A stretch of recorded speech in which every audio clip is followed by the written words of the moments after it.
මානෙකට යොමු කළ හෙළපසේ මහා ඇමිරිදු 40 වසරක ඇදුරු පළපුරුද්ද ලක්ෂ සංඛ්‍යාත උගතුන් දැයට උරුම කළ ලෝපතල නාමය අධ්‍යාපන පොදු සහතික පත්‍ර සාමාන්‍ය පෙළ සඳහා අසහාය මහා ඇදුරු සම්ප්‍රාප්තිය 2021 වර්ෂයේ 10-11 වෙනි සඳහා ඔන්ලයින් පන්ති දැන් ආරම්භයි.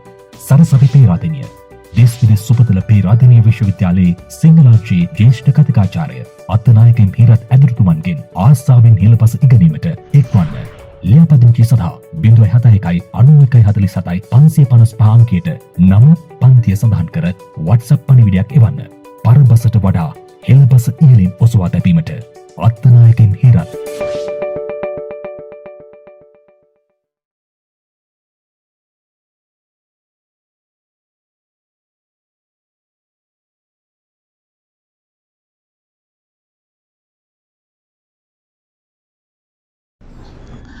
ආයිබෝවන් අපේ දියණිවරුනි පුතණුවනි සහ දෙමව්පියන් ගුරු භවතුන් ඇතුළු හැම දෙනාගෙන් අවසර.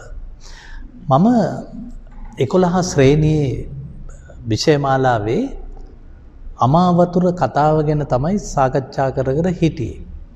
මම මුලින්ම මේ පෙන්නලා දුන්නා අහිංසක කියලා තක්ෂලාවට පැමිණි පුරෝහිතයෙක්ගේ පුත්‍රයෙක් අවසානයේදී මිනිමරුවෙක් දක්වා වර්ධනය වීම. ඒ මුළු කතන්දරේම මම මුලින් කියලා දුන්නා. ඊට පස්සේ මම ඒක ප්‍රශ්නයක් බවට පරිවර්තනය කළා පහුගිය වැඩසටහනේදී. ප්‍රශ්නේ තමයි මම දුන්නු කෙටි ප්‍රශ්නයක්. මොකද ඊට දීර්ඝ රචනා මේ පන්තියට ඕන නැහැ. දීර්ඝ උත්තර. ඒ තමයි කවුද අහිංසක මිනිමරුවේ කළේ. ඒකට ඡේද 3ක් යටතේ මම ගිය සතියේ කරුණු ලියා ගන්න දුන්නා. මම එකකින් සාකච්ඡා කළා එක දිසාපාමොක් ගුරුතුමාම තමයි මේ අහිංසක අඟුලිමාලේ කළේ. ඒක එක. මම දෙක කියලා කිව්වා ඊළඟට මේක කළේ ගෝලයෝ. කාගේද? දිසාපාමොක් පඬිතුමාගේ ගෝලයෝ. ඒගොල්ලෝ එකතු වෙලා ගුරුතුමයි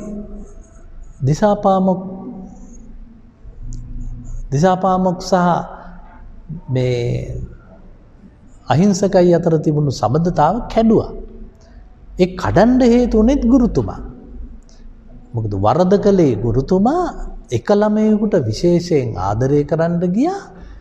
ඒකට කුපිත වෙච්ච ගෝලයෝ අහිංසක මරාදාන උගුල ඇටෙව්වා. 3 කියලා මම කිව්වේ තුන්වෙනි කාරණාව මේකේ විපත අහිංසකගෙමයි. ඒක අහිංසකගෙම වරද නෙවෙයි. ඒ කාලේ අධ්‍යාපන ක්‍රමේ හැටි. එකල තිබුණේ ඒක පාර්ශවීය රංගපෑමක්. ඒ කියන්නේ ගුරුතුමා උගන්වනවා ළමයි එහෙයි කියලා අහගෙන ඉන්නවා. ඇත්තටම අහිංසක එහෙයියේ. අනිත් සියලු ගෝලයොත් එහෙයියෝ. එතකොට අහිංසක තර්ක කළේ නැහැ. වාද කළේ නැහැ. ප්‍රශ්න කළේ නැහැ. 4 වෙනි විදියට මම එදා ලියා ගන්න දුන්නේ මේක අධ්‍යාපන ක්‍රමයේ වරදක්. දැන් අපි ඉන්නේ 2021. එතකොට අපි 2022කට ඔහොම ඉස්සරහට යනවා. ඇත්තටම තාමත් අපි ඇස්සේ ඔය ඒක පාර්ශවීය ගුරුතුමා ඉන්නවා. බොහෝ පන්ති කාමරවල ගුරුතුමා කියන දෙයට පිටින් යන්න ළමයෙකුට බෑ. ඕක මං මෙතෙක් සාකච්ඡා කළා. දැන් පුතේ දුවේ ගුරු භවතුනි දෙමව්පියනි මං අද තව ප්‍රශ්නයක් දෙනවා. මේ ප්‍රශ්නේ අපේ අඟුලිමාල දමනය කියන කතාව ඉවර වුණාම මේ පොත සම්පාදනය කරපු අයත් මේක ප්‍රශ්නයක් ඇටියට දාලා තියෙනවා. ප්‍රශ්නේ තමයි අඟුලිමාල දමනයට යොදාගත් භාෂා ශෛලිය හඳුන්වා දෙන්න. අඟුලිමාල දමනයට යොදාගත් ගුරුළුගෝමිගේ භාෂා ශෛලිය හඳුන්වා දෙන්න. ඕක තමයි ප්‍රශ්නය. අංගුලිමාල දමනයට ගුරුළුගෝමි යොදාගත් භාෂා ශෛලිය කුමක්ද? මේකෙදි පුතේ ගුරුළුගෝමි පඬිවරයා භාෂාව යොදා ගැනීමේදී මම උත්තරේ ලියන්න කලින් 1 2 3 කියලා ටිකක් ලියන්නම්. එතකොට පුතාලට ඒ පිළිවෙල අඳුරගන්න පුළුවන්. 1 තමයි පුතා 1 කෙටි වාක්‍ය භාවිත කිරීම. 1 කෙටි වාක්‍ය භාවිත කිරීම. 1 කෙටි වාක්‍ය භාවිත කිරීම. 2 දීර්ඝ ධර්ම දේශනා විලාසය අමතක කිරීම. දීර්ඝ ධර්ම දේශනා විලාසය අමතක කිරීම. 2 දීර්ඝ ධර්ම දේශනා විලාසය අමතක කිරීම. 3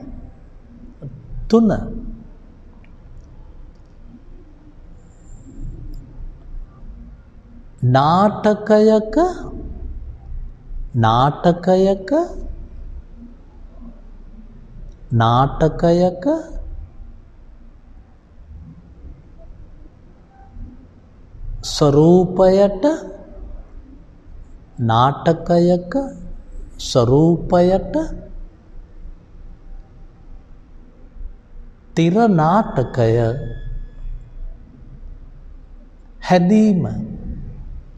නාටකයක ස්වරූපයට තිර නාටකය හැදීම. තිර නාටකය හැදීම.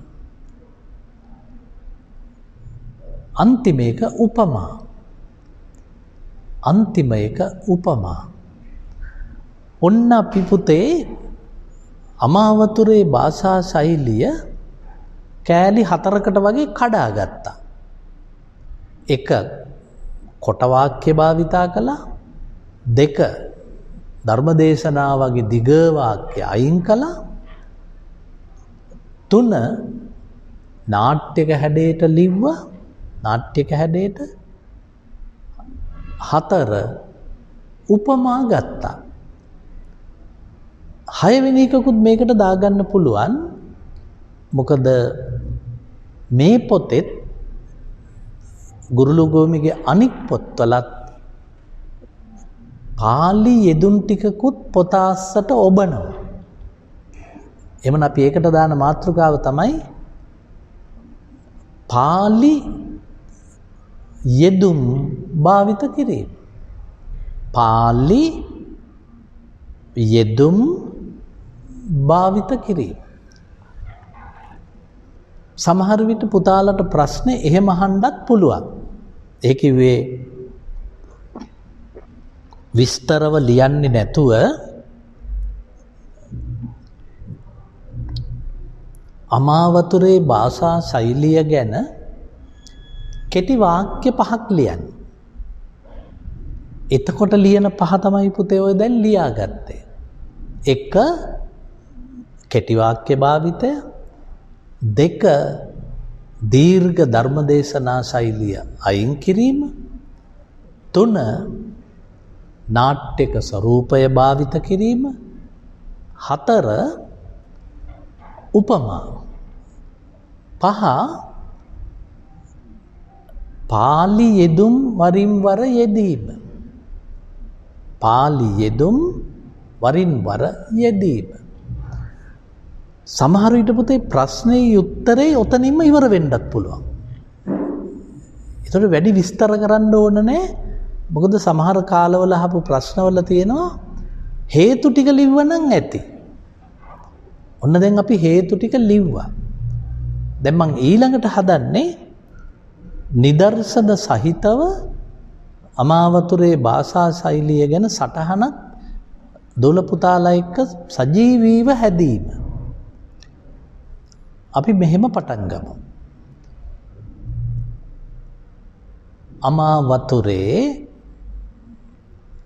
අමාවතුරේ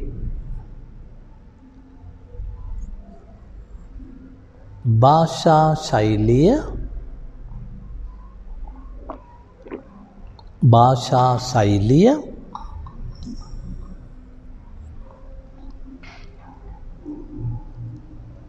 කොටස් 6කට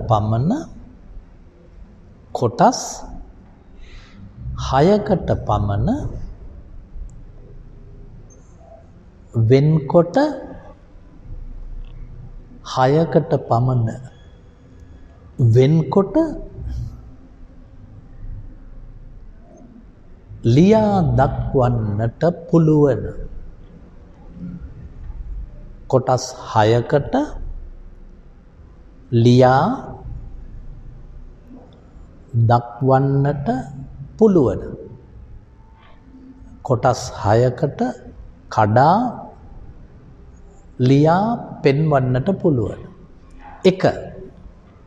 1. කෙටි යෙදුම් භාවිතය. 1. 2. දීර්ඝ ධර්මදේශනා ක්‍රමය. දීර්ඝ ධර්මදේශනා ක්‍රමය අතහැරීම. දීර්ඝ ධර්මදේශනා ක්‍රමය අතහැරීම. 3. උපමා.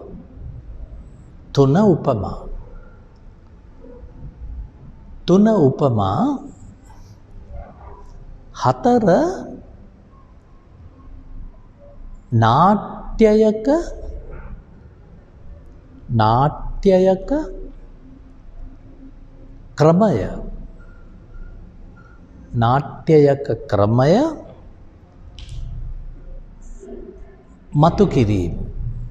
නාට්‍යයක ක්‍රමය මතු කිරීම. සමහර විට පුතේ ඕක විතරක් උත්තරේ වෙන්නත් පුළුවන්. ඒ කියන්නේ හේතු දක්වන්න ඕන නැහැ. ඔබට අභිමත පරිදි දැන් ඔය ලිව්වම ඔබ උත්තරේ ලියන්න ඕන. රාජකීය විද්‍යාලයේදී හරි මොනරාගල ෆයිමරියට ගිහිල්ලා හරි ඒ ඉස්කෝලේ ළමයින්ගේ දැනුමෙන් නෙවෙයි. ඒක ලියන්න වෙන්නේ වර්තමාන බස්වහරේ රූපයෙන්. ඉතින් පුතේ මොකද්ද මේ කෙටි යෙදුම් භාවිතය කියලා කියන්නේ? පොඩ්ඩක් අහගෙන ඉඳලා ලියපො. කෙටි යෙදුම් භාවිතය කියන්නේ මොකද්ද? සාමාන්‍යයෙන් පුතේ අපි පිළිතුරක් ලියනකොට අපි ලියන ඕනම පිළිතුරක් පුතේ දිග වැඩි. ඒ වාක්‍යයට දිග එන්නේ කොතෙන්ද? ඒ වාක්‍යයට දිග එන්නේ අම්මයි තාත්තයි දාන නමෙන්. අම්මයි තාත්තයි දාන නමෙන් තමයි මේ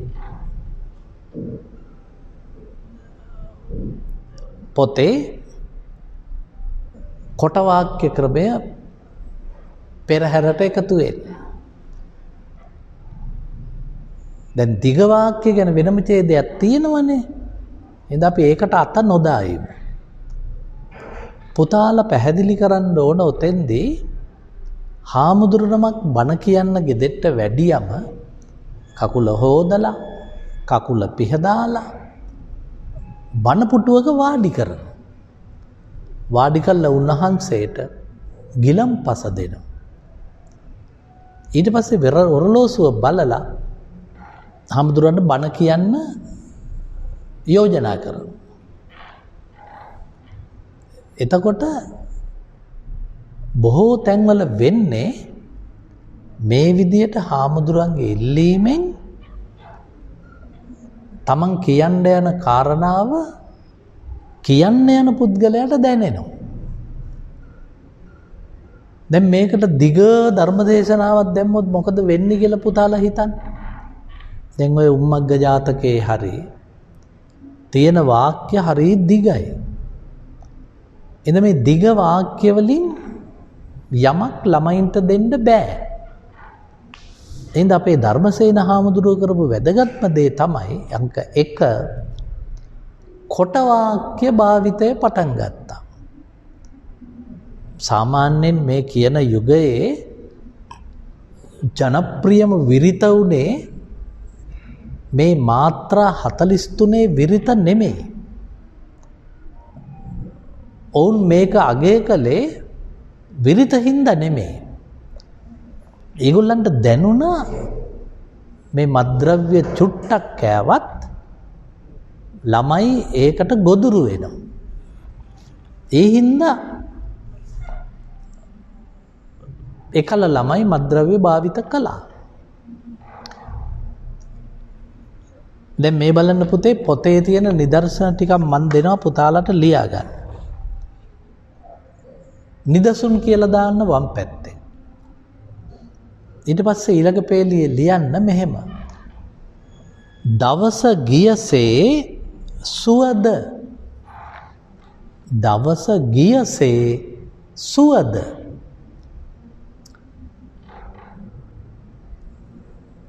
දැන් පුතේ අපි ඉන්නේ 2020 නේ. 2021 ලැබුවා.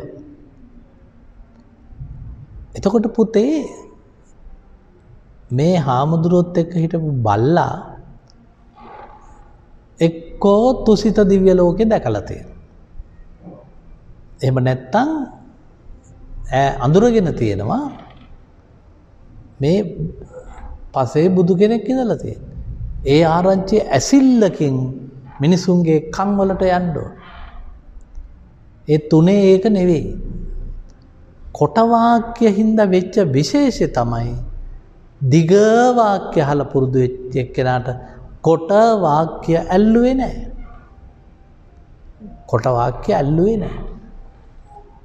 අමාවතුරේ දීර්ඝ භාෂා ශෛලින් දාලා තිබ්බනම් මේක ළමයින්ට තේරුම් ගන්න බෑ. එකල මිනිස්සුන්ට තේරුම් ගන්නත් බෑ. අපි දැන් බලමු මේකේ දෙවෙනි එක. මේකේ දෙවෙනි එක වෙන්නේ දීර්ඝ ධර්මදේශනා ශෛලිය නොයදීම. ඒකත් පුතාලා යන්තම් හිතේ තියාගත්තොත් ඇති. ඒ කියන්නේ හාමුදුරුවෝ බණ කියන විදියක් තියෙනවනේ පුතේ. හාමුදුරුවෝ බොහෝ විට බණ කියනකොට පැයක් බණ කියන්න ගන්න. එතකොට හාමුදුරුවන්ට ඕන නෑ මිනිස්සු අහගෙන හිටියද මිනිස්සු වෙන වැඩ කළාද ඒක හාමුදුරුවන්ට ඕන නෑ. අනික හාමුදුරුවන්ට අපි මාතෘකාවක් දෙන්නෙත් නෑ. මාතෘකාව හාමුදුරුවෝම හදාගෙන හාමුදුරුවෝම විස්තර කරගෙන යනවා. ඒ දීර්ඝ ධර්මදේශනා ශෛලිය ගමේ මිනිස්සුන්ට නම් අල්ලලා ගියා. හැබැයි අද නම් ඒ දීර්ඝ ධර්මදේශනා ශෛලිය අල්ලලා යන්නේ නැහැ. ඒක නෑ මේ පොතේ. මේකේ තියෙන කොට ඒවා. දැන් මේ බලන්න ඒකේ තියෙන නිදර්ශන කීපයක්. දමා ගියසේ දවස ගියසේ සුවද. දැන් මේ අහන්නේ පුරෝහිත බමුණා. එයා රජුරුවන්ගෙන් අහනවා දවස ගියසේ සුවද. ඊයේ රෑ හොඳට ගෙවිලා ගියාද? වාක්‍ය කොට බලන්න. දවස ගෙවි ගිය දවස ගියසේ සුවද. ඊයේ දවස ඊයේ රාත්‍රිය එළිවෙච්ච එක හොඳට වුණාද? මොකද අපි දැනුත් අහනවනේ කවුරු හරි උදේ පාන්දර අපි සුබ උදෑසනක් කියන්න කලින් අපි අහනවා කොහමද ඊයේ රෑ හොඳට නිින්ද ගියාද? ඒක අඟුලිමාල දමනේ තියෙනවා දවස ගියසේ සුවද. පුතේ ඒක කටපාඩම් කරගන්න. ඒක භාෂා රීතියට ඕන අමාවතුර ලේසි වෙන්න එක ක්‍රමයක් තමයි මේ කොට වාක්‍ය භාවිත කිරීම. එක මෙන්න ඊළඟ නිදර්ශනය රජ්ජුරු උත්තර දෙනවා. රජ්ජුරු උත්තර දෙන්නේ මෙහෙමයි. රෑ මගේ මගුල් අවි දිලින. දැන් ප්‍රශ්නයක් ඇහුවා දවසගේ සුවද කියලා. ඒ ඇහුවේ පුරෝහිත. මෙන්න රජ්ජුරුන්ගේ උත්තරේ රෑ මගේ මගුල් අවි දිලින. රෑ මගේ මගුල් අවි දිලින. කොච්චර කොට වාක්‍යයක්ද බලන්න. සාමාන්‍යයෙන් පුතේ ඔය බුත්සරණ වගේ පොතක උඩින් පටන් ගත්තු වාක්‍ය ඉවර වෙන්නේ පුතේ ඡේදයක් ඉවරුණාට පස්සේ. ඒක තමයි දීර්ඝ ධර්මදේශනා ශෛලිය. ඒක මේ පොතේ නෑ. දවස ගියසේ සුවද? එතකොට මෙන්න උත්තරේ රෑ මගේ මගුල් අවි දිලින. කොට වාක්‍ය පාවිච්චි කළේ. තව නිදර්ශනයක් ගන්න. අරේ අහනෝනේ රජතුමා මගුල් අවි දිලිසුණා කියලා. ඊට පස්සේ පුරෝහිත උත්තරේ දෙනවා මෙහෙම. හොරෙක් වේයයි කීවේය. යම් පහේ පන්තියේ ළමන්ගේ ශිෂ්‍යත්ව වාක්‍ය වගේ කොටයි. හොරෙක් වේයයි කීවේය. දැන් කිව්වේ පුතේ පුරෝහිත. හොරෙක් වේයයි කීවේය. ඒකයි පුතේ අමාවතුර තේරුම් ගන්න එකල මිනිසුන්ට ලේසි උනේ. හොරෙක් වේයයි කීවේය. හොරෙක් වේයයි කීවේය. ඔන්න කොට වාක්‍යයක් ලියපු හැටි. ඊළඟට මෙන්න මේකත් යොදන්න. ඔය නිදර්ශන ගොඩට එක හොරෙක් වෙයි හෝ. එක හොරෙක් වෙයි හෝ. මේ යහනේ රජ්ජුරුව එක හොරෙක් වෙයි හෝ. එක හොරෙක් වෙයි හෝ. රජ්ජුරුව අහනවා එක හොරෙක් වෙයි හෝ. ඔක අද භාෂාවට දැම්මොත් මේක තනියෙන් හොරකම් කරනවද කණ්ඩායමක් හදාගෙන හොරකම් කරනවද? එක හොරෙක් වෙයි හෝ. ඔන්න අමාවතුරේ භාෂාවේ කොට.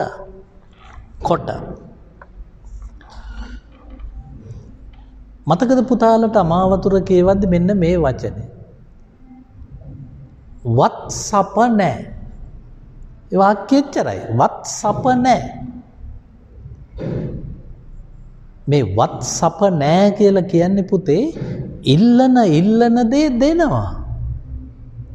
දැන් සාමාන්‍යයෙන් තක්ෂලාවට ගියාම තක්ෂලාවේදී ගුරුතුමා මොකක් හරි ඉල්ලුවොත් දරපලන්න කිව්වොත් දරපලන. ඔය බඩු ටික ගෙනල්ලා මෙතන තියන්න කිව්වොත් අහිංසක ගෙනල්ලා තියෙන. එතකොට වත් සපන කියලා කියන්නේ අන්න ඒවා සපයනවා. ඒකට දැම්මේ පුතේ වත් සපන කියන කොට කෑල්ල විතරයි වාක්‍ය. වත් සපන. තව මතකද පුතේ මේ පොතේ තියෙනවා අජන්ම වත. ඒ පුතේ අජන්ම වත කියලා කියන්නේ හොඳ කුලයක ඉපදුනා කියන එක. නරක ජන්මයක් නෙවෙයි ලබලා තියෙන්නේ හොඳ ජන්මයක්. එහෙනම් මෙයා අඩු කුලයේ කියන්න බෑ. මෙයා ජන්මවත කියලා තමයි කියන්නේ. අජන්මවත වෙයි හෝ.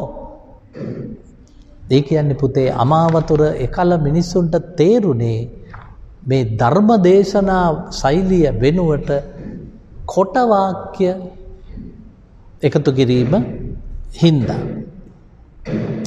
ඊළඟට උපමා එක තැනක තියෙනවා කතාව ඉවර වෙනකොට අඟුලිමාල රහතන් වහන්සේ හදනවනේ පොඩි දේවාලයක් වගේ එකක්. දේවාලයක් නම් නෙවෙයි වගේ එකක් හදනවා. එතනට පොඩි මේ සිමෙන්ති ඒ කාලේ තිබුණේ නැහැ.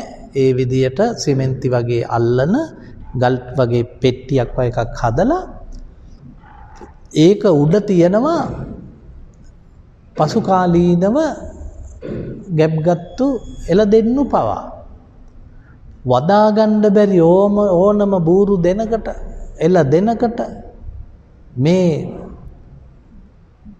පොඩි මේසේ වගේ තියෙන ගල් එක උඩ තිබ්බ ගමන් බබා හම්බ වෙනවා.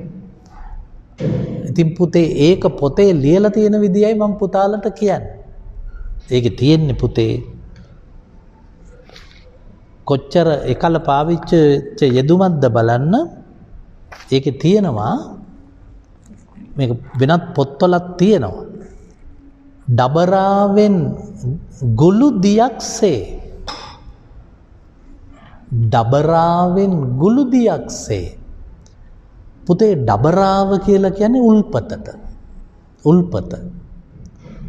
දිය උල කියලා කියන්නේ පුතේ වතුර පාර. එතකොට අඟුලිමාල පිරිතැහුවට පස්සේ ඒ අම්මා දරුවෙක් ප්‍රසූත කළාලු උල්පතකින් වතුර නිකුත් කරනවා වගේ. ඩබරාවෙන් ගුළු කියන්නේ පුතේ ගිලිහිච්ච ගුළු දියක් වතුරක් වගේ. ඒ කියන්නේ පුතේ ඔය දෙක කටපාඩම් නම් ඔය එක උපමාවයි කිව්වේ. සාමාන්‍යයෙන් උපමා තිබ්බම කතා ලස්සනයි. ඔය ගොඩක් අයගේ දේශන කැත වෙන්නේ ඒගොල්ලන්ට පුතේ අලුත් උපමා නැහැ. පොතේම තියෙන කතාව අපි කියන්න ගියාට ඒකෙන් වැඩක් වෙන්නේ නැහැ. ඔන්න පුතේ අමාවතුරේ භාෂා ශෛලිය. කොට වාක්‍ය යෙදීම, දිග වාක්‍ය නොයෙදීම, ඊළඟට උපමා භාවිතය. මං ඊළඟට ගන්න පුතේ අර එකේ යටතේ දාපු එකේ ඇති එකක්. ඒ තමයි පාලි යෙදුම් තියෙනවා කියලා. සාමාන්‍යයෙන් අමාවතුර කියන පොතේ පාලි යෙදුම් ඇත්තේම නැති තරම්. පාලි යෙදුම් නොදා පොත ලියන්න තමයි බොහෝ විට මේ ඒ කාලේ ලේඛකයෝ පෙළඹුණේ. ඒත් මේකේ තියෙනවා ඔය අඟුලිමාල එක දිගට වෙහෙස වෙලා වැඩ කරන එක ගැන දාලා තියෙන යෙදුම් දෙකක් තියෙනවා. ඒ යෙදුම් දෙක මම පොඩ්ඩක් පොතෙන් අරගෙන පෙන්නන්නම්.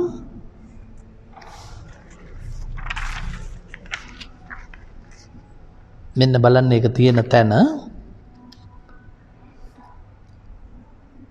වචන විතරක් ගත්තොත් ඇති. හොර ඒ සමාහි දුබ්බෝජනයේද. දැන් පුතාලා ලියාගන්න මේ වචනේ. දුබ්බෝජනයේද. දුබ්බෝජනයේද. දුයන්න, හල්බයන්න, බෝයන්න, ජ න යේද. ඔක පුතේ සිංහල වචනයක් නෙමෙයි. ඔය දුබ්බෝජනය කියලා කියන්නේ එච්චර හොඳට කෑවේ නෑ කියන එක. ඒක ටිකක් මේ දුක්ඛිත කෑම. දුබ්බෝජනයේදී නිදාගත්තු තැන ඉඳගෙන කෑවා. ඒවා වැදගත් කෑම නෙවෙයි. ඒකට බලන්න කතා කරු දැම්මේ පාලි වචනයක්. ඊළඟට එතනම තියෙනවා තවත් වචනයක් පුතාලට මතක ඇති. දුක්ඛ සෙය්‍යා යනුදු. දුක්ඛ සෙය්‍යා යනුදු. ඕකත් පාලි. ඔය දුක්ඛ සෙය්‍යාව කියන්නේ පුතේ gedara ඇඳේ වගේ නිදන එකට නෙවෙයි. අපි පිටතැනකට ගියාම අපි නිදන විදිය දුක්ඛ සෙය්‍යාවක්. කොට්ටේ ගැලපෙන්නේ නැහැ. මෙට්ටෙට ඇඟ හීරෙනවා. ඒ මදිවට පොඩි බබාලා මෙට්ටේ මුත්‍රා කරලා ගඳයි. එතකොට ඒක දුක්ඛ සෙය්‍යාවක් නේ. ඔන්න ඔය වචන දෙක පොතේ තියෙනවා. එහෙමනම් ආයි බලන්න මේ පොත විශේෂ වෙන්නේ එකක් මේ පොතේ කොට වාක්‍ය අඩු එක. දිග වාක්‍ය නොයදෙන එක. ගම්බද උපමා භාවිත කිරීම. අවසානෙට මේ පොතෙන් පෙන්නනවා පාලියෙදුම් දුක්ඛ සෙය්‍යා වෙනුදු දුබ්බෝජනයේදු පොතේම තියෙන වචන දෙක.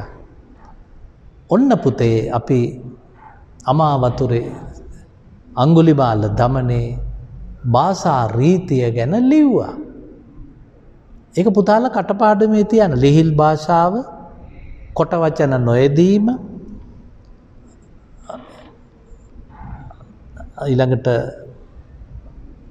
දිග වාක්‍ය නොලීම, පාලි සංස්කෘත බරපතල විදියට නොයදීම, පාලි කටවචනයේ පමණක් දැමීම, ඔන්න ඔහම පොඩි පොඩි මාතෘකා ඕක ASCII හදාගන්න. එතකොට උත්තරේ පැහැදිලි. ඔන්න පුතේ මම අද උදේම කියලා දුන්නේ අමාවතුරේ භාෂා ශෛලිය ගැන. කොට වාක්‍ය විතරයි, දිග වාක්‍ය නෑ, උපමා තිබ්බා. අනිත් පැත්තෙන් ලිහිල් භාෂාවක් භාවිත කළා. පුතාලා මේ ටික හිතට අරගෙන මේක කතා වස්තුවල තියෙන තැනින් අරගෙන පෙන්නන්න ඕන. අර ජන්ම වත අජන්ම වත නොකියවේ. ඉතින් අමාවතුර සාර්ථක වුණේ විද්‍යා චක්‍රවර්තිගේ ගුරුළුගෝමිගේ අමාවතුර පරද්දන්න විද්‍යා චක්‍රවර්තිට බැරි වුණේ ඒකයි. එද මේ අපි තෝරාගත්තු කතාපුවත නුවර යුගයේ ඊට එපිට භාෂා ශෛලිය පිළිබඳ හොඳ නිදර්ශනයක් සපයනවා. දැන් අපි ව්‍යාකරණයකට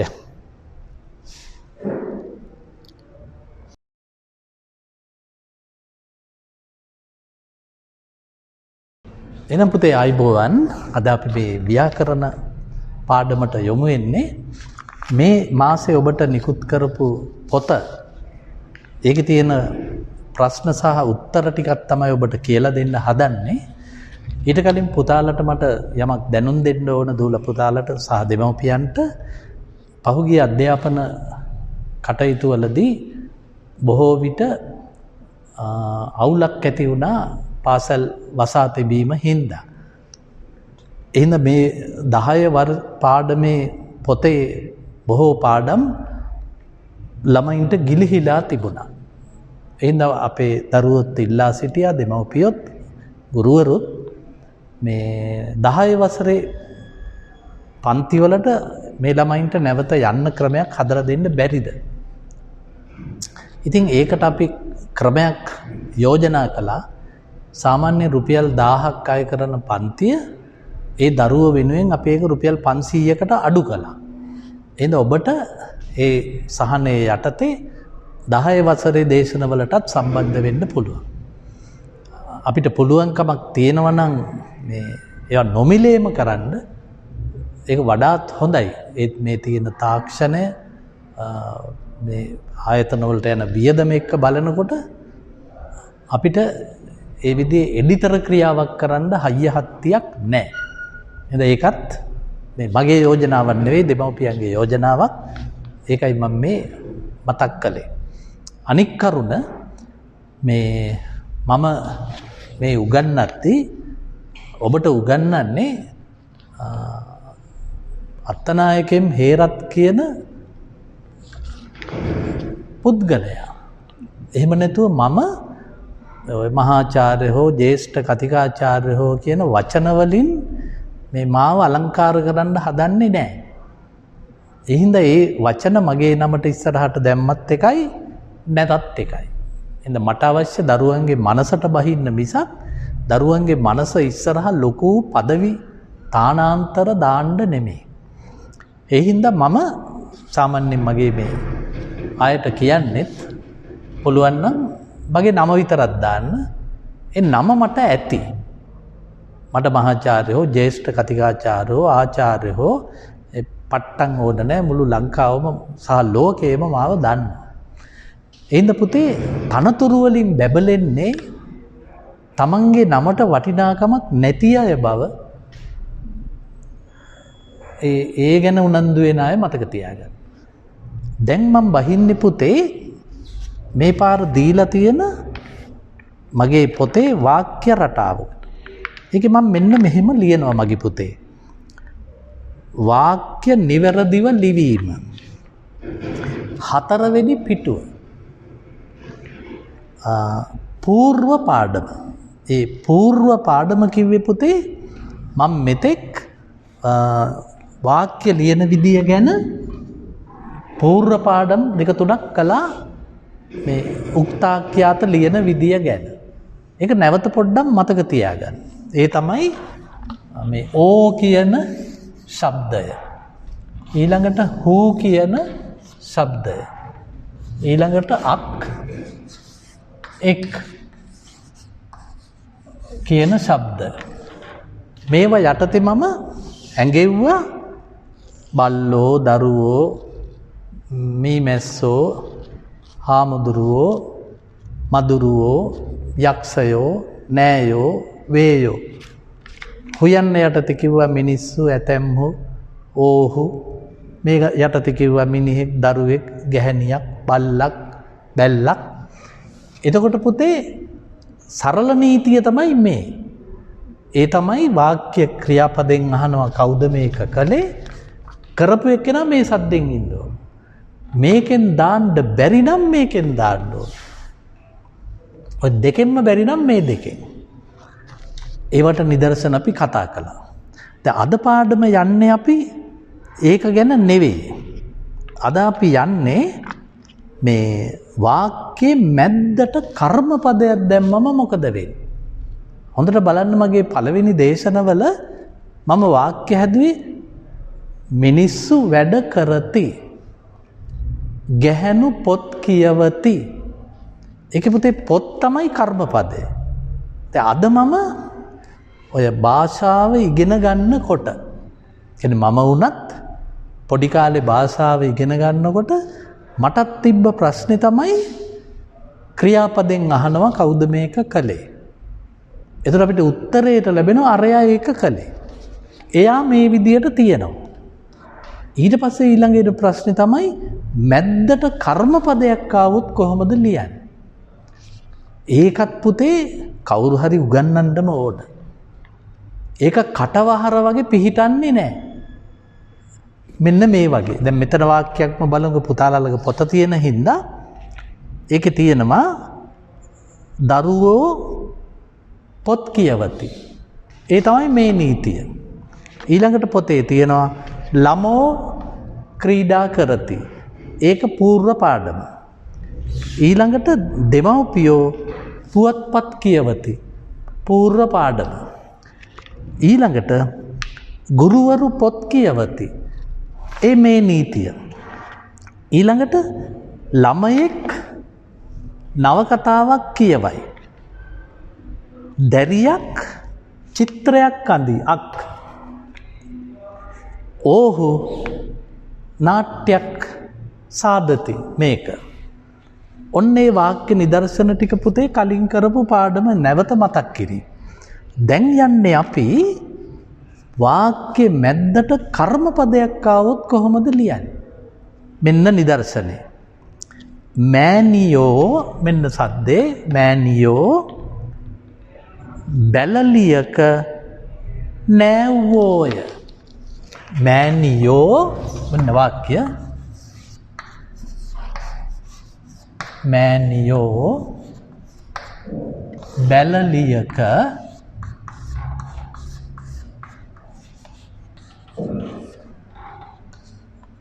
නෑව්වෝය.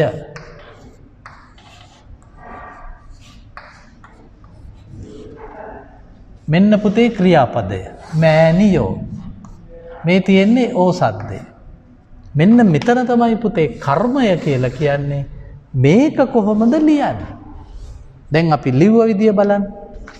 බැලලියක කියලා දැම්මේ මේක නෙවෙයි. බැලලියක් දැම්මොත් පුතේ වාක්‍ය වැරදි. එහෙනම් සරල විදියට හිතේ තියාගන්න වාක්‍ය ලියනකොට පුතේ ඕයන්නෙන් පටන් ගන්න මුල. මැද කර්මයට පුතේ නිතරම දාන්න ඕන මෙන්න මේ රූප ටික. අක එක්කු අන් එන් උන් මෙන්න මේ ටික තමයි පුතේ කර්මයට එන්න ඕන. ඒක මෙහෙම කළා පෙන්නුවොත් ඕම් ඔතෙන්ට එන්නේ මේක. මෙතෙන්ට එන්නේ මේවා. එතෙන්ට එන්නේ මේවා. මැදට එන්නේ පුතේ අක එක්කු අන් එන් උන්. මේක හැමෝම පුරුදු වෙන්න විශේෂයෙන් අපේ ගුරුවරු මේක සරලම ක්‍රමයක් දෙමව්පියනි ගුරු භවතුනි ළමයින්ට මධ්‍ය වාක්‍ය කියලා දෙන්න.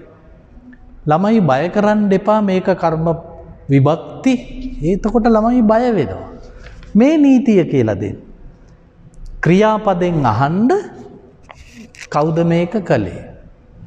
ඒක ඕ හූ අක් එක් කියලා දාන්න. මැද කර්මපදයේ දිහා බලලා කියන්න ඒකට එන්න ඕන අක එක්කු අන් උන් එන්. මේක තමයි කර්මපදය. දැන් ඕන තරම් වාක්‍ය හදන්න පුළුවන් පුතේ. දැන් අපි මේ පොත නොබලා වාක්‍ය හදමුකෝ. බල්ලෝ බල්ලෝ පුතාට පුළුවන් නම් ඒක ලියා ගන්න බලන්න. බල්ලෝ මෙතනින් නොගෙන මම මේ වාක්‍ය හදන්නේ. බල්ලෝ බැලලියක බල්ලෝ බැලලියක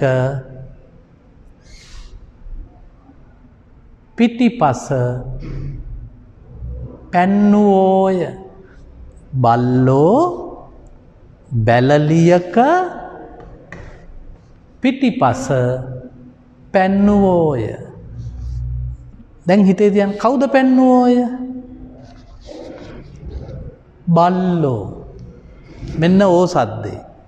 මෙන්න කර්මය බැලලියක නැත්තම් බැලලියකු. ඔය රූප දෙකෙන් එකක් මෙතෙන්ට එන්න ඕන. ඒක ගන්න මෙහෙන්. මේ ඊතලේ පෙන්වන්නේ ඒක මෙතෙන්ට ගන්න මෙහෙන්. මෙතෙන්ට ගන්නේ ඕ ඊතලේ හූ ඊතලේ අක්කෙක්. ඔක තමයි නීති. දැන් තව වාක්‍යයක් හදමු. ගුරුවරු පුතාලා ලියා ගන්න. ගුරුවරු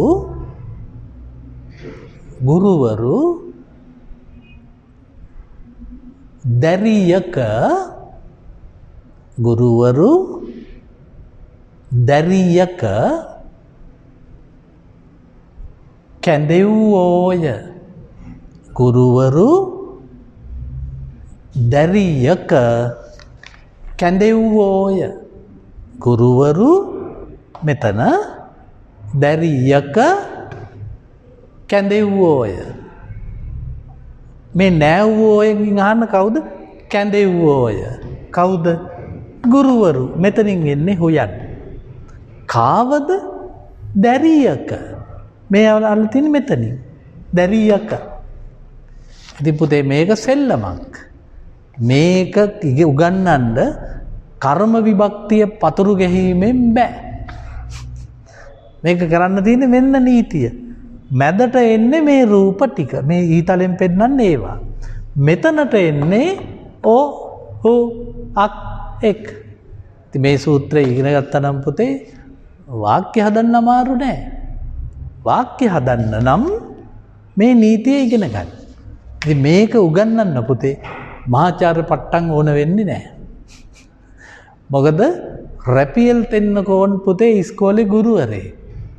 මම ව්‍යාකරණ ඉගෙන ගන්න එතුමාගේ පොතෙන්. එතුමා පාසල් ගුරුවරේ. මුනිදාස කුමාරතුංග පුතේ මේ කනිෂ්ඨ විද්‍යාලේ කඩුගන්නාවේ ඉගෙනුවේ. මම ව්‍යාකරණ ඉගෙන ගන්න එතුමාගේ පොතේ. එතුමා මහාචාර්යවරයෙක් නෙවෙයි.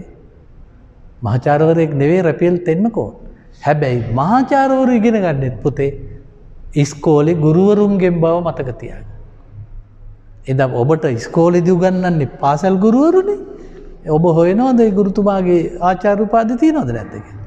ඒව අවශ්‍ය නැහැ. අවශ්‍ය වෙන්නේ මේ නීතිය කියලා දුන්නා නම් කවුරු හරි අපි වාක්‍ය ලියනවා. එහෙනම් මේක ඉගෙන ගමු. තව වාක්‍යයක් ගමු බලන්න. මෙතන උගන්වන්නයි මේ හදන්නේ. දැන් භාෂාව දන්නේ නැති එක්කෙනා පුතේ මෑනියෝ බැලලියක් නෑව්වෝය කියලා දාන එතකොට වැරදි. අපි දැන් කලින් ගත්ත එක ගුරුවරු දැරියක කැඳෙව්වෝය.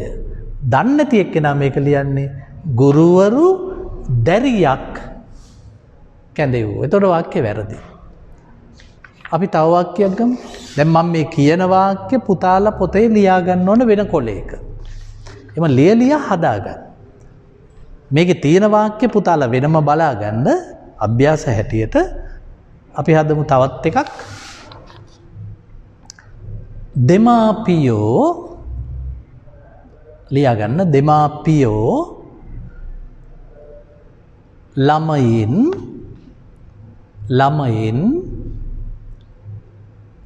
සුරතල් කළෝය.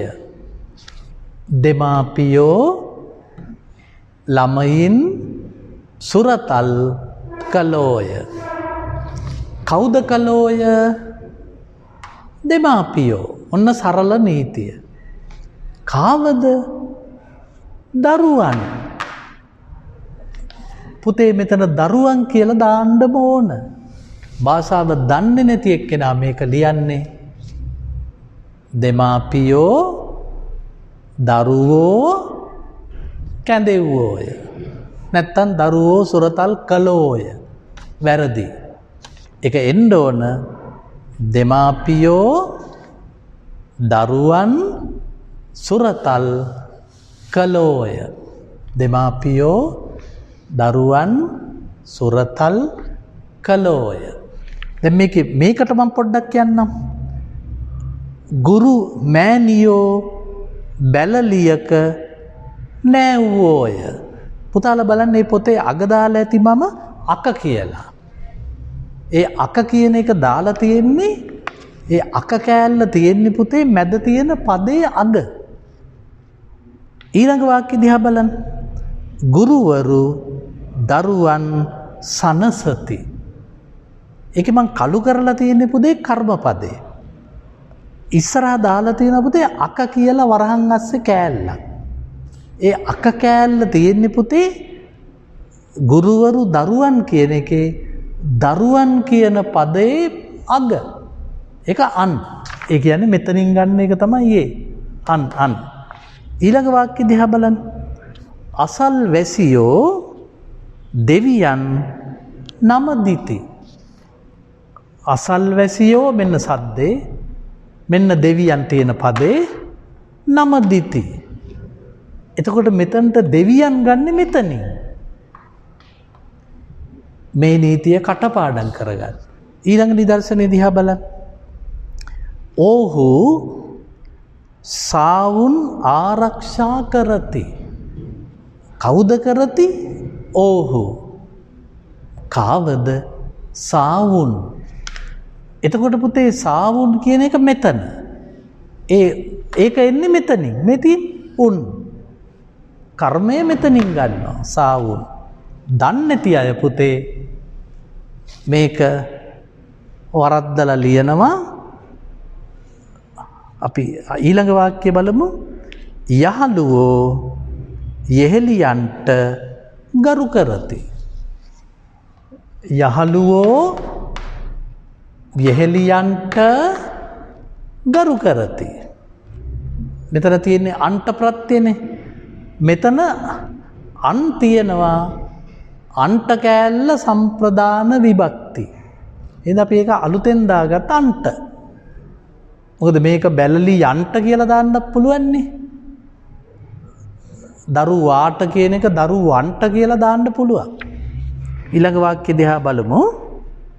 මිතුරියෝ මිතුරන්ට මග කියති.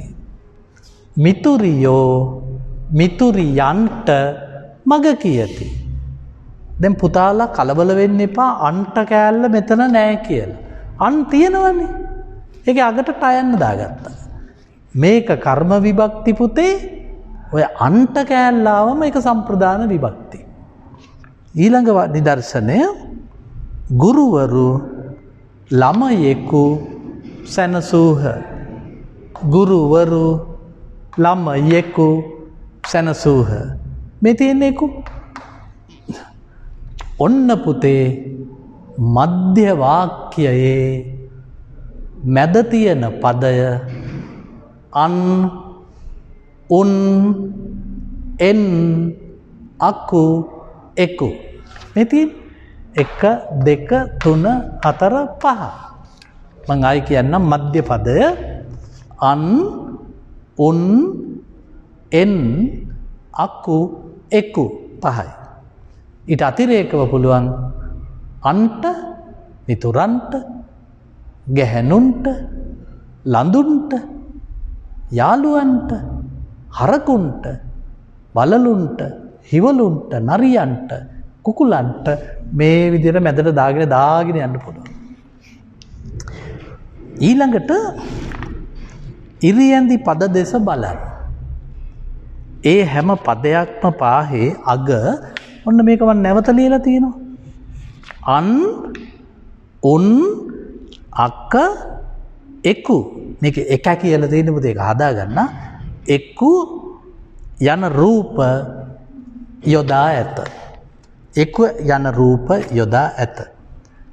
භාෂාව නොදන්නා ළමයා ඉරියැන්දි පදය බැලලියන් බැලලියක් දරුවෝ ළමයි දෙවියෝ හාවෝ යෙහෙලියෝ මිතුරෝ ළමයෙක් යනුවෙන් ලියයි. භාෂාව නොදන්නා ළමයා ලියයි. වාක්‍යක මැද ඇති කර්මපදය බහුවචන නම්. ඒවා කවදාවත් ඕ හූ අන් අක් එක් අපි වැනි රූපවලින් නොලිය යුතුයි. මැදට පුතේ මේ රූප දාන්නේ නැහැ. මැදට මෑනියෝ දැරිය සනසති. වචනේ මැද එක ඒක වචන. දෙමාපියෝ දරුවා ගොඩනගති. ඒක වචන. ගුරුවරු ළමයා ගලවා ගනිති. මන්ත්‍රීවරු ඡන්දදායකයා දැක ආචාර කළෝය. මැදට කළුවට දාලා තියෙන අද නිදර්ශන හැම එකක්ම පුතේ බලන්න මෙන්න මේ පහට අයිති නැත්තම් අන්ට උන්ට කෑල්ල අයිති ඒක වචන නම් දන්න සිංහලෙන් ඒක පදේ ලියන්න. ඒක ඉබේම හරියනවා. ඔන්න පුතේ මම දීලා තියෙනවා උදාහරණ ටිකක්. ඒක මාත් එක්කම කරලා බලමු. ඒක එන්නේ මෙහෙමයි. දරු දැරියෝ ගුරුවරුන් ගුරුවරු නම දිති.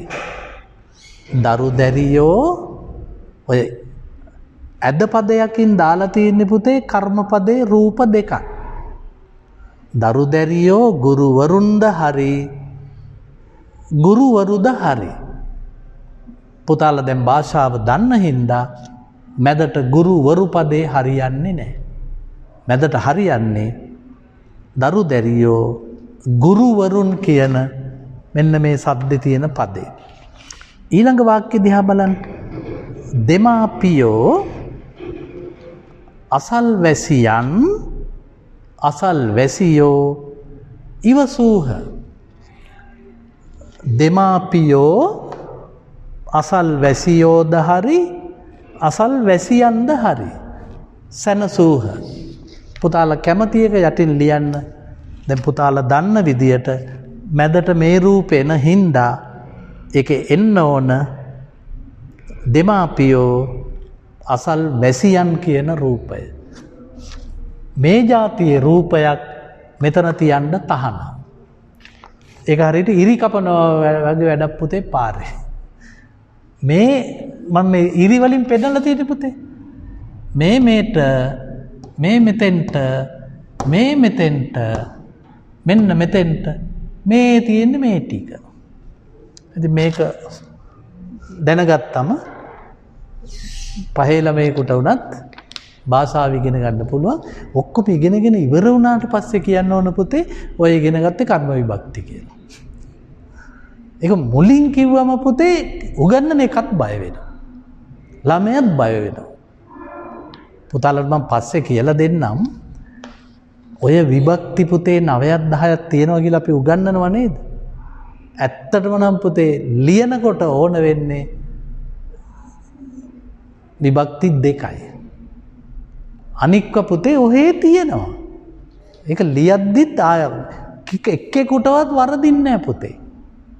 දැන් අපි වාක්‍යයක් හදලා මම ඕනනම් දැම්මම පෙන්නන්නම්. දෙමාපියෝ දරුවන්ට ගරු කරති. ඒක පුතේ ඉබේ හරියනවනේ. ඒක සම්ප්‍රදාන විභක්තිනේ අන්ට කියන්නේ. ඒක උගන්වන්න ඕනේ නැහැ. මොකද එක එකක්වත් හදන්නේ නැහැ පුතේ මෙහෙම. දෙමාපියෝ දරුවෝට උගන්වති. ඒ ඉබේම දරුවන්ට කියලා ලියවෙනවා. ඊළඟට බල්ලාගේ කියනක මැද තියෙන කෑල්ල බලන්න. දෙමාපියෝ බල්ලාගේ ආහාර ඌට දුන්හ. එක එකක් දාන්න නැහැ පුතේ බල්ලෝගේ කියලා. බල්ලාගේ ඉබේ හරියනවා. ඇත්තම කියනවා නම් අපි කරන වරද තමයි දෙමව්පියනි ගුරුවරුනි විභක්ති 9ක් ළමයින්ගේ ඔළුව උඩ පැටවි.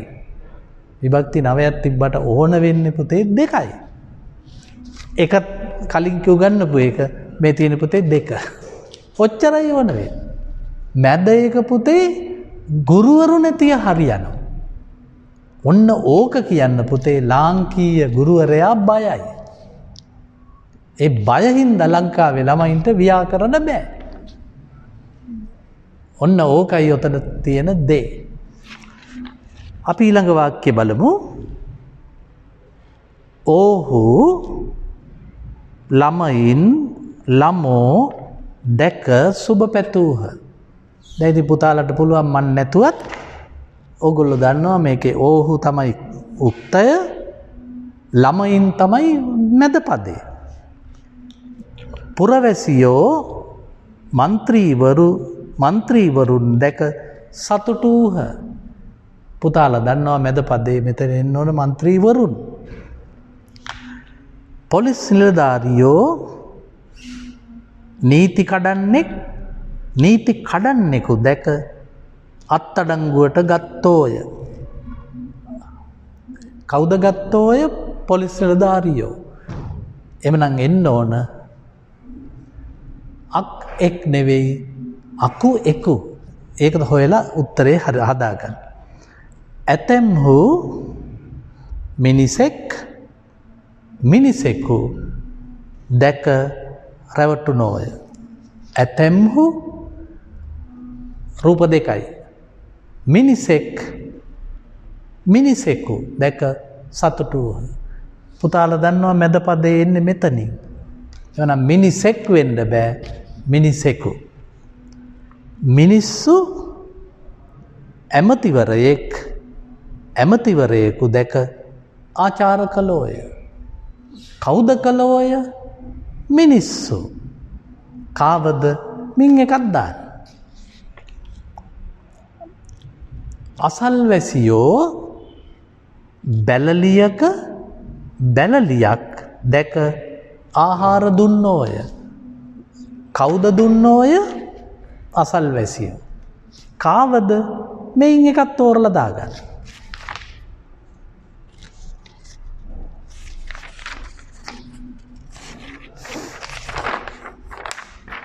ඔන්න පුතේ අපි වාක්‍ය හදන හැටි කියලා දුන්නා. හැබැයි එය කර්ම විභක්තිය යයි මම කිව්වේ නෑ. මන් දැන් කියන්නම් මෙන්න මේව වාක්‍යයේ මෙතනට එන්නේ ප්‍රථම විභක්ති. මෙන්න මෙව්වා මෙතනට එන්නේ කර්ම විභක්ති. දැන් තේරුණාද? කොච්චර ලේසිද කියලා බලන්න. ප්‍රථම විභක්ති කියන්නේ පුතේ මේ රූප ටික. දරුවෝ, බල්ලෝ, වැද්දෝ, නාගරිකයෝ, මිනි මරුවෝ, රටවැසියෝ, ඡන්දදායකයෝ, ගවයෝ, පෙරේතයෝ, බල්ලෝ, මූසලයෝ, යක්ෂයෝ, නාගයෝ, මේවා ඕහු, ඇතැම්මු, සමහරු, මිනිස්සු, කුකුල්ලු, බලල්ලු, ඇත්තු කොම ප්‍රථම විභක්ති. දැරියක්, බල්ලෙක්, ගැහැණියක් ප්‍රථම විභක්ති. දෙක පුතේ කර්ම විභක්ති. ඒක අඳුරගන්නේ මේකේ. පුතාලට මම තව දෙයක් කියන්නම්. මේක මටම වෙච්ච දෙයක්. එතකොට මගේ පුතා හිටියේ 5 පන්තියේ. මං එයාට ව්‍යාකරණ උගන්වන්න ගියා. 5 පන්තියට ව්‍යාකරණ උගන්වන එක මම නැවැත්තුවේ එදා. මං දැන් මගේ පුතාට කියලා දුන්න ප්‍රථමා විභක්ති. මං ක පුතේ මේක ප්‍රථමා විභක්ති. මොකද්ද? ක්‍රියාපදෙන් ඇහුවා. ඒක කරන එක්කෙනා ඕ, හූ, අක්, එක් කියලා තියෙන්න ඕන. ඕ, හූ, අක්, එක්. මගේ පුතා අහගෙන හිටියා. ඊට පස්සේ මම පුතේ කර්ම විභක්තිය උගන්වන්න හදුවා. මං මේ ටික දාලා මෙහෙම ඇඳලා පෙන්නවා මේක කර්ම විභක්ති. මගේ පුතා ඇහුවා අපච්චි දැන් කලින් එකට මොකද්ද කිව්වේ? මං කව ප්‍රථමා විභක්ති. එතකොට මේක දෙකද? මං කව ඒක දෙක. මගේ පුතා මගෙන් ඇහුවා අපච්චි ඔයගොල්ලන්ගේ ව්‍යාකරණ වැරදි. මං කව ඇයි? පුතේ මගේ පුතා මට කියනවා අපච්චි මේක ප්‍රථමා විභක්ති නම් මේක අපච්චි දෙවෙනි විභක්ති වෙන්න එපැයි. ඇත්තම කියනවා නම් පුතා හරි. මේකට ප්‍රථමා විභක්ති කියලා. ඇයි පුතේ මේකට කර්ම විභක්ති කියන්නේ?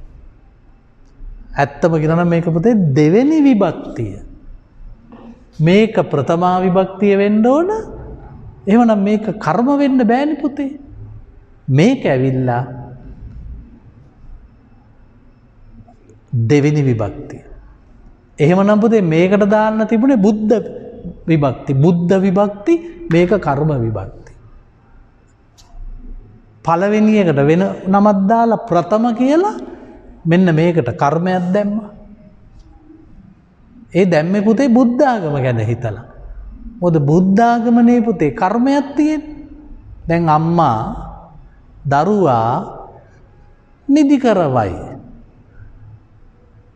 කවුද කරවන්නේ? අම්මා. එයා ප්‍රථම විභක්ති. එහෙනම් නිදි කරවන්නේ බබාවනේ පුතේ. බබා කොහොමද කර්ම වෙන්නේ? ඒක ඉතින් බබෙක්ගෙන් අහන්න ඕන පුතේ. හුඟක් අම්මලා බබාලව නිදි කරන්නේ එක්කෝ මෙහෙම උස්සගෙන කවික කියා පිටට ගගහ ඇවිදිනවා. තව අම්මලා දරුවා මෙහෙම අරගෙන හොල්ල ඇවිදිනවා.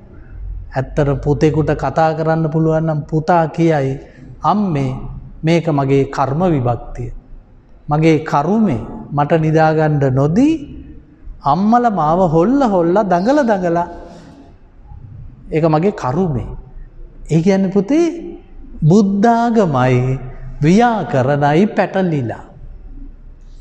මං එදාගෙන් පස්සේ පුතේ 5 ශිෂ්‍යත්වයේ ළමයින්ට ව්‍යාකරණ ඉගෙනුවේ නැහැ. හොඳට මතක තියාගන්න මේ නම් වල තියෙන පොඩි අවුලක්. හැබැයි අපි තාම මේක ප්‍රථමා විභක්ති, මේක ඇල්ල කර්ම විභක්ති. මේක ප්‍රථමා නම් පුතේ මේක දෙකවෙනි විභක්තිය වෙන්න ඕන. ඒත් අපි ඒක උගන්වන්නේ නැහැ. මම මේ පුතාලට ඇඟෙව්වේ භාෂාව තිත්ත වෙන්න කරුණු වලින් එකක් ඕක. අපිට ඕන පුතේ භාෂාව තිත්ත කරන්න නෙවෙයි, ඒක මිහිරි බවට පත් කරන්න. ඔන්න පුතාලට මම ඉගෙනුවා අපේ වාක්‍ය නිවැරදි කිරීම. දැන් මේක මම දුන්නු පොත්වල තියෙනවා. පොත් පරීක්ෂා කරමින් මේ ටික හදාරන්න බලන්න. ඊළඟට මං හදන්නේ පුතා මේ අක්ෂර මාලාව ගැන. මේ අකුරු මාලාව කොහොමද අපේ භාෂාවේ මං එදා ස්වර ගැන කියලා දුන්නා. ස්වර 18 ගැන. හැබැයි ඒකෙදි මං අලුත් අර්ථකථනයක් දුන්න පුතේ මෙන්න මෙහෙම. ඒක මම නැවත මතක් කරනවා.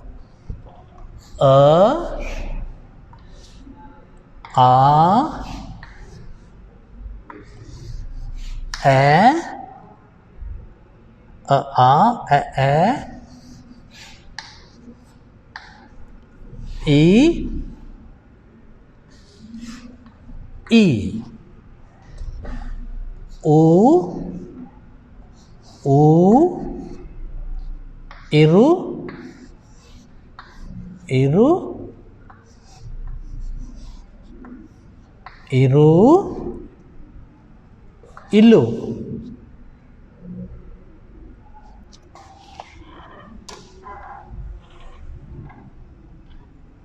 ඉල්ලු පොඩි හට්ටියක් වගේ දැම්ම, මේ පැත්තට දැම්ම, ඔන්න ඉලු. මෙන්න ඉලු හට්ටියක් ඇන්දා මේ පැත්තට දාලා, මේ පැත්තට දාලා ගයනු කිත්ත දැම්මා. එතකොට පුතේ මෙතන තියෙන ප්‍රමාණය ඉලු ඉලු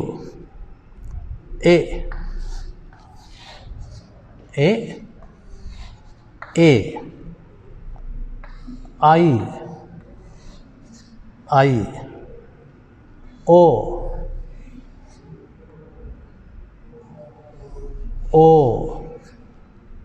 ఔ. ඔය පුතේ 18යි. මේකට මං කිව්වා ස්වර 18 කියලා. මං අදත් මගේ පුතාලට මතක් කරනවා. මොකද මේක පුතාලගේ ඔලු ගෙඩියට බහින කල්ම කියලා දෙන්න. මේ ස්වර කියන්නේ පුතේ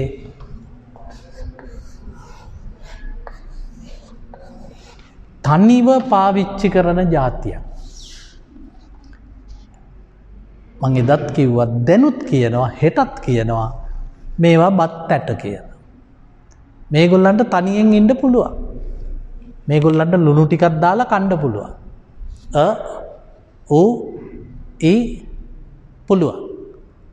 හැබැයි පුතේ ඊට පහලින් තියෙන අකුරු 42, අන්නේ 42ට කියන්නේ පුතේ ස්වර නෙමෙයි ව්‍යංජන. පුතාලට දැන් ආයෙ හිතෙනවා ඇති අරක ස්වර නම් මේක ව්‍යංජන වෙන්න බෑනේ. එහෙමනම් ඕකට උඩේකට බත් ගෙඩි කියලාම දැම්මනම් හරිනේ. උඩ තියෙන්නේ බත් හැලිය, යට තියෙන්නේ හොදි හැලිය. මේවා ස්වර තමයි පුතේ. මේවාට තනි පැවැත්මක් තියෙන. මේවා නිකම්ම ලියන්න පුළුවන්.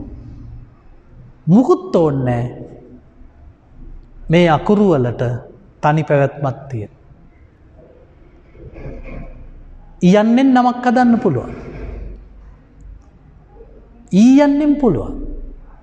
ඊසර හැබැයි මගේ පුතේ යට තියෙන අල්කයන්ෙන් නමක් හදන්න බෑ. ඒ අල්කයන්නට පුතේ මේ බත් ඇටවලින් එකක් එකතු කරන්න. එතකොට අල්කයන්න එක් කියලා නමක් හදන්න පුළුවන්. දැන් ඔය වෙනත් රටවල් වල අල්ඩයන්ෙන් නම් තියෙනවා. අන්ගුගීවා කියලා නම් තියෙනවා. ලංකාවේ බෑ. අපේ ශබ්දමාලාවේ හැටියට පුතේ අල්කයන්න අරගෙන අපි මේක දාගන්න ක කෑ කිකි කුකු කෘකෘ මේ දෙකට නම් වටිනාකමක් නැහැ. කේ කයි කෝ කව්. ඒ කියන්නේ පුතේ ව්‍යංජන කියන්නේ හොද්දක් බව මතක තියාගන්න. ඒක තවත් ඔප්පු වෙන විදියක් තමයි ව්‍යංජන කියන වචනේ තියෙන තේරුම තමයි පුතේ සුවඳ කියන එක. බත්තට සුවඳ නෑ පුතේ. ඒ හින්දාම අපේ අම්මලා කරන දෙයක් තමයි බත් වලට රම්පේ දානවා. දාලා බලෙන් සුවඳ කරනවා. එනකොට බත් වලට සුවඳක් දාන්න ඕන නෑ. ඒක බත් විදියට තියෙද්දෙන් ඒ 18 අර ව්‍යංජන කියන එක පුතේ ඒ ව්‍යංජන කියන අක්ෂර 42 තනියෙන් පාවිච්චි කරන්න බෑ. පරිප්පු විතරක් තනියෙන් කන්න බෑ පුතේ.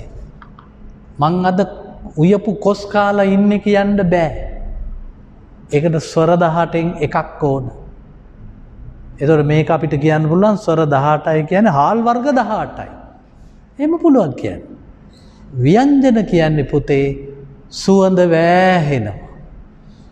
එහෙනම් අපි කවිවලදිත් කියනවා පුතේ දැන් ওই දුකට කියන සීපද කවිය. පෙළේ පැදුර අරගෙන හේනට යනවා. එලා පැදුර මැස්සේ එහි සැතපෙනවා. ඒකේ ව්‍යංජන ශක්තිය කියලා එකක් ගැන කියනවා. ඒ ව්‍යංජන ශක්තිය කියන්නේ පුතේ ඒ වචනවලින් නික්මෙන සුවඳ. සමහරු ඒකට කියන්නේ පුතේ ධ්වනිය කියලා. ධ්වනිය. බබා කියනකොටම අපිට දැනෙන ගතියක් තියෙනවා. ඒ බබා හුරතල්. එහෙනම් අපි බබා කියන එක යොදන්න ඕන පුතේ බබාලට විතරයි. අපි ඉතින් ආදරේ වැඩිකමට පුතේ වයසක අයටත් සමහර වයසක අය බබා කියන. ඒ වචනේ අපි ගන්නේ ළමයා හුරතල් කරන්න, බිරිඳ හුරතල් කරන්න. සමහර බිරිඳ සැමියාට කියන්නේ බබා මෙහෙන්න. එතකොට බබා නෙවෙයි එන්නේ පුතේ හැරමිටියක් ගගා සීයා එනවා. බැරි නම් ආච්චිගේ බබා සීයා. හැබැයි බබා කියන්නේ පුතේ හුරතල් ආට. ඉතින් කවුරු හරි තමන්ගේ සීයාට අපේ ගෙදර ආච්චි බබා කියනවා නම් ඔය කියපු දෙයි. ඒකේ වැරදි හදන්න යන්න එපා. ඒකේ ධ්වනිය තමයි හුරතලය. හුරතලය බබෝ බබා.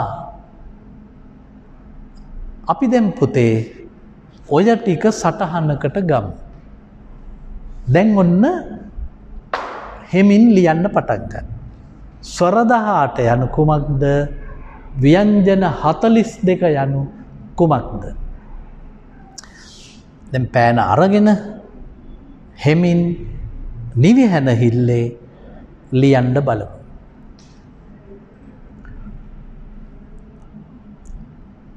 අක්ෂර මාලාවේ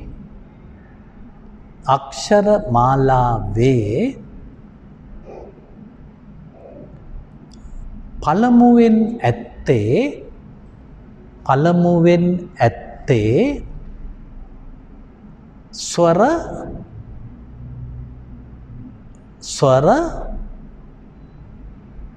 18කි.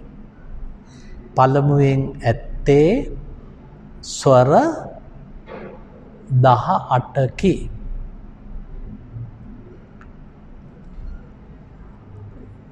එම ස්වර 18 එම ස්වර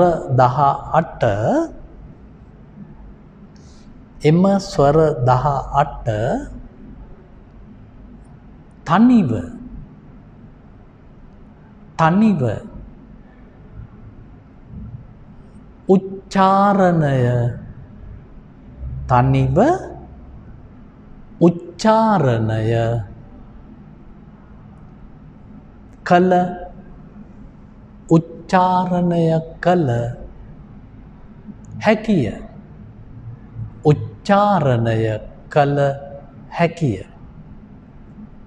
උච්චාරණය කළ හැකිය.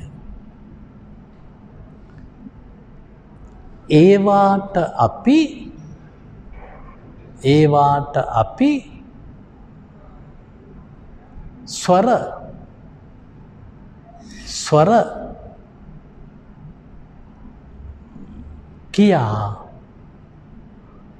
කියමු. ඒවාට අපි ස්වර කියමු.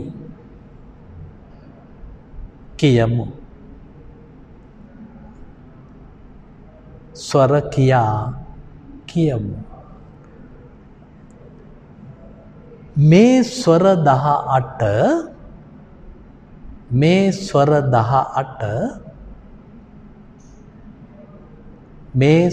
18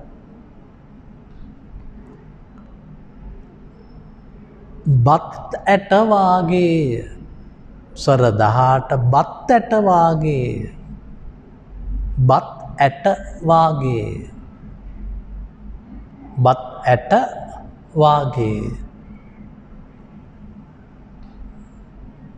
මන්දයත්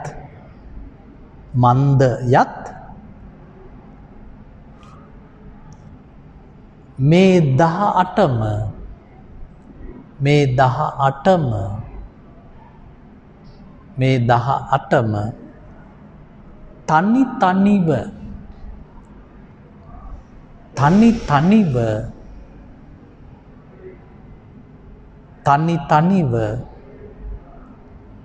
උච්චාරණය කළ හැකිය.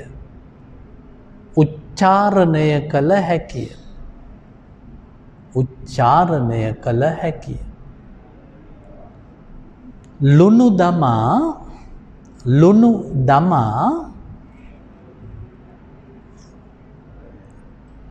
බත් කන්නාසේ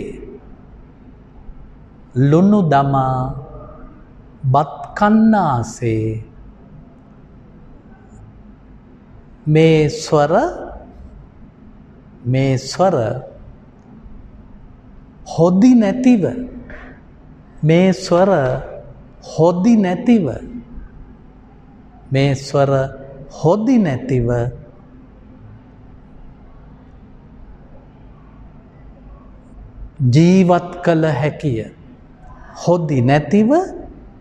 ජීවත් කළ හැකිය.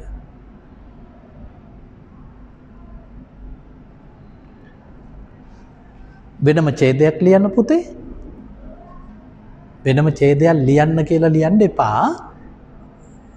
මම කියන්නේ උඩ ඡේදය ඉවරයි අලුතෙන් ඡේදයක් ලියන්න. ඔන්න දැන් අලුතෙන් ලියන ඡේදය. ස්වර 18ට පසු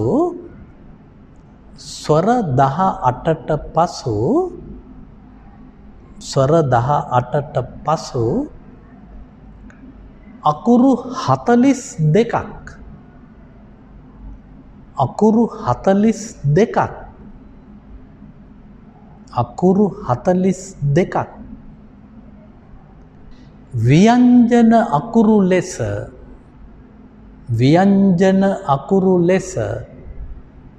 ව්‍යංජන අකුරු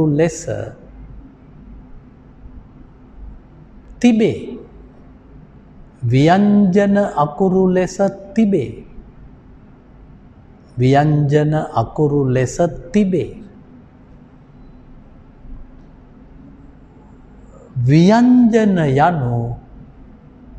ව්‍යංජන යනු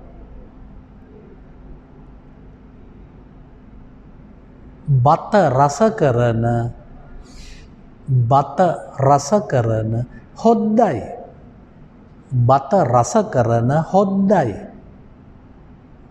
බත රස කරන හොද්දයි.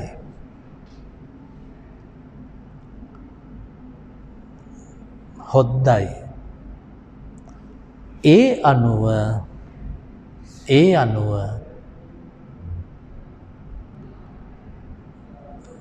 බත් 18ට ඔන්න මම වෙන වචනයක් පාවිච්චි කළා. බත් 18ට ඒ නිසා බත් 18ට හොදි 42ක් තිබේ. බත් 18ට හොදි 42ක් තිබේ. හොදි 42ක් තිබේ. හොදි 42ක් තිබේ. තිබේ. අප කරන්නේ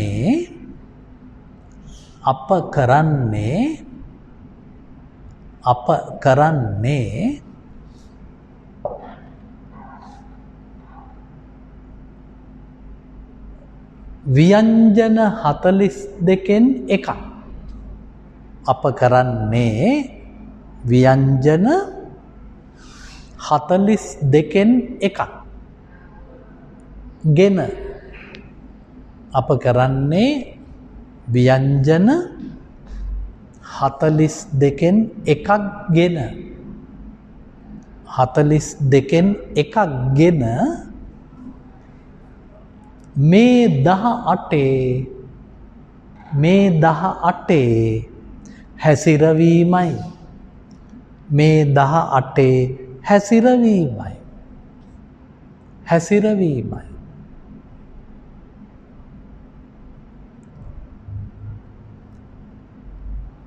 අප බත් කන විට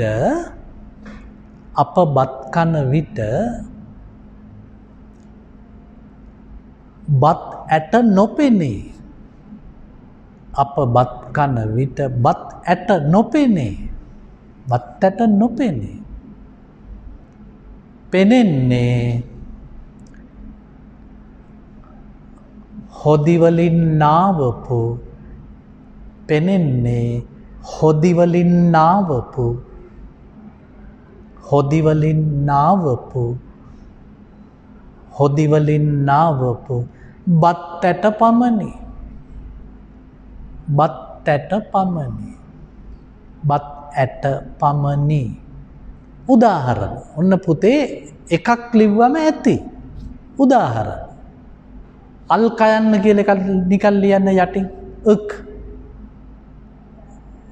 එතකොට ව්‍යංජන 42යි හොදි 42යි ඒකට කන්න බත් වර්ග 18යි.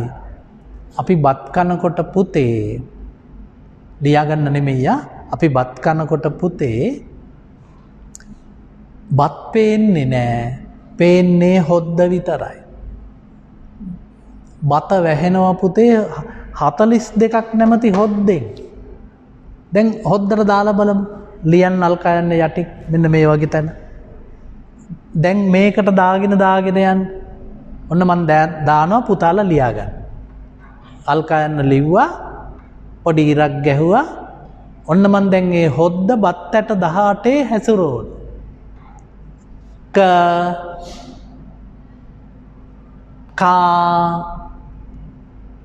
කෑ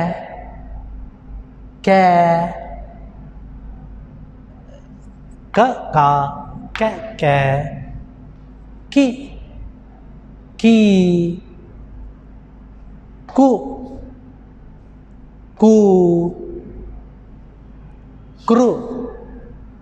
කෘ අර දෙක වැඩක් නෑ. කේ කයි කෝ කව්. දැන් දැක්කද පුතේ බත් ඇට පේන්නේ නෑ. දැන් ඕගොල්ලන්ට සමහරට විභාගෙදී කොයන්න දීලා අහන්න පුළුවන් කොයන්න අස්සේ තියෙන ස්වරය මොකද්ද? කොයන්න අස්සේ තියෙන ස්වරය පුතේ මේක. හැබැයි පේන්නේ නෑ. හොද්දෙන් බත් ඇටේ වැහිලා. කෞශල්‍යා කියලා ලියලා ඕගොල්ලන්ගෙන් අහන්න පුළුවන්. කෞශල්‍යා පළවෙනි අකුරේ හැංගිච්ච ස්වරය මොකද්ද? අව්. ඒක පේන්නේ නැහැ. දැන් පුතේ ඕනම අකුරක් මේ ව්‍යංජන යටින් අරන් උඩට ගන්න. ගමුකෝ මයන්න. මමා, මැමෑ, මිමි, මුමු, මෘමෘ මේ දෙක ගන්න. මේ මයි, මෝ, මව්. ඒ කියන්නේ පුතේ යට තියෙන ව්‍යංජනයක් උඩට අරගෙන මේ ස්වර 18 අස්සේ බත්තට පරාජය කරලා ස්වර ව්‍යංජනය වර්ණගනවා. පුතාලට එතකොට දැන් තේරෙනවා ඇති මේක කොච්චර රසවත් දෙයක්ද. හැබැයි මේක ස්වර කිකියා උගන්නන තාක්කල් මේ අක්ෂර මාලාව පුතේ බලන්නකො පුතාලගේ 10 වෙනි පොතෙත් තියෙනවා අක්ෂර මාලාව. ඒ මදිවට 11 පොතෙත් අක්ෂර මාලාව තියෙනවා. ඒ මදිවට පුතේ හැම පොතකම ඇතුලේ කවරෙත් ගහලා තියෙනවා අක්ෂර මාලාව. ඇයි පුතේ මේ අක්ෂර මාලාව ඇන පැන අපිට උගන්වන්නේ? උගන්වන්නේ පුතේ බැරි හින්දා. බැරි ඇයි? මේකේ විද්‍යාත්මක ස්වරූපය කියලා දීලා නැහැ. අපි කරන්නේ ස්වර 18ක් තියෙනවා ව්‍යංජන කියලා කටපාඩම් කරනවා. කක ගගන, චච ජජන, ටට දඩන, තත දදන, පප බබම 25යි, ගජ ද බ 5යි, එතන 30යි, යර ලව 4යි, සස සහල අං ඇත්තටම පුතේ ඉංග්‍රීසිය හැමතැනම ගහලා නැහැ. ඉංග්‍රීසිය ගහලා තියෙනවා නම් ගහලා තියෙන්නේ පුතේ ඇස් දොස්තරගේ කාමරේ විතරයි. ඉංග්‍රීසි භාෂාව ඉගෙන ගත්ත එක දන්නවා අකුරු 26යිනේ. සිම්පල් ගත්තත් 26යි, කැපිටල් කළත් 52යි. අපේ පුතේ සිම්පල්ම 60යි. අපට බැරි හින්දා තමයි පුතේ අධ්‍යාපන අමාත්‍යාංශය අපිට පැන මේ අකුරු හෝඩිය කටපාඩම් කරනවා. ඔන්න මගේ පුතාලට මං කියලා දුන්නා ස්වර කියන්නේ බත්තට ඒවා ඕන හොද්දක් එක්ක ගැලපේ. හොද්ද තියෙන්නේ යට. ඒකට කියන්නේ වෑංජන. අපි උයන පරිප්පුවත් වෑංජනයක්. එවනම් යට තියෙන්නේ වෑංජන. උඩ තියෙන්නේ බත්තට. බත්තට කනකොට බත්තට නොපෙනේ වෑංජනය පමණක් පෙනේ. මම ලියන්න නැතුව තවත් දෙයක් මේකට එකතු කරලා කියනවා. පුතේ ස්වර කවුරු වගේද දන්නවද? මං කියවනේ බත්තට වගේ කියලා. මම පුතාලට තව නිදර්ශනයක් කියනවා. මේ ස්වර 18 පුතේ පිරිමි ළමයි වගේ. පිරිමි ළමයි 18 දෙනෙක්. මේගොල්ලන්ට හොඳ පෞරුෂයක් තියෙනවා. මේ 18 දෙනාට. ඒගොල්ලන්ට තනියෙන් හිටගෙන ඉන්න පුළුවන්. ඒගොල්ලන්ට පාරේ රැට යන්න පුළුවන්. ස්වරනේ. හැබැයි පුතේ යට තියෙන ව්‍යංජන 42නේ. ව්‍යංජන 42ට රැට යන්න බෑ. ව්‍යංජන 42 ගෑනු ළමයිනේ පුතේ. ඒ ගෑනු ළමයින්ට පාරේ බහැලා යන්න නම් පුතේ මේ කොල්ලන්ගෙන් එක එක ගන්න ඕන. අරගෙන යට ඉන්න ගෑනු ළමයි 40 දෙනා පාරේ යන්නේ මේ 18න් කොල්ලෙක් එක්ක. කොල්ලෙක් නැත්තම් පුතේ තාත්තා එක්ක. තාත්තත් නැත්තම් අයියා එක්ක. අයියා නැත්තම් පෙම්වතා එක්ක. නැත්තම් ස්වාමි පුරුෂයා. ඇයි දන්නද මම මේ ගොඩක් දැම්මේ? දැන් මේක අහගෙන ඉන්න පුතාලට පේනවා ඇති. ස්වර 18යි කෙල්ලෝ 42යි. ස්වර යනු පිරිමි ළමයි, ව්‍යංජන යනු ගෑනු ළමයි. හැබැයි මේවා හරි ලස්සනයි පුතේ. කොල්ලෝ මෙහෙම 18 බැබලි හිටියට කොල්ලෙක් ලස්සන වෙන්න නම් පුතේ කෙල්ලෝ 42 ඕන. ගෑනු නැත්තම් ගෙදර කැතයි. ගෑනු ඉන්නකොට පුතේ පිරිමියාගේ කන්වල මයිල් එන්නේ නැහැ. මොකද ගෑනු ඒවා කපලා දාන. ඕනම ගෑනු කෙනෙකුට පිරිමියෙක් දැක්ක ගමන් පේනවා මේකා දත් මැදලා නැහැ. ඒක වෙන එකෙකුට පේන්නේ නැහැ. එහෙනම් පුතේ ගෑණියක් මෙහෙවන පිරිමියා ලස්සනයි. එහෙනම් මේ ගෑනු වැදගත් 42. පිරිමි හැඩ කරන්නේ යට ඇති ගෑනු 42 විසින්. මේ හැම දෙයක්ම ලස්සන වෙන්නේ පුතේ මේවා එකතු වීමෙන් පමණයි. පුතාලා මතක තියාගන්න මං ඊළඟ සිංහල දවසේ මේක නැවත කියලා ඔයාලගේ ඔලු ගෙඩි වලට මේක කොහොම හරි රිංගෝලා ඔයගොල්ලන්ට මම පුරුදු කරනවා මේක කටපාඩමින් කියන්න. මේ 18 දෙනා පිරිමි එසේම මේ 18 දෙනා බත් ඇට. පහළ ඉන්න 42 හොදි ඒ වගේම ඒ 42 ගෑනු. දැන් මේක අහන් ඉන්න ගෙදර මගේ දූල පුතාලට හිතෙනවා ඇති ඒ කියන්නේ එක මිනිහෙක් 42ක් බඳිනවද? ඔව්. ඒ 42න් තමයි භාෂාව ලස්සන වෙන්නේ.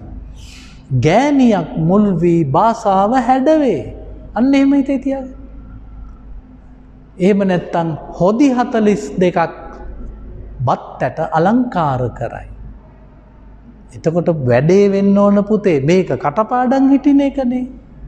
දැන් දන්නවා ඔන්න ගෑනු පටන් ගන්න. කක ගගං චච ජජඤ තත දදන තත දදන පප බබම 25යි.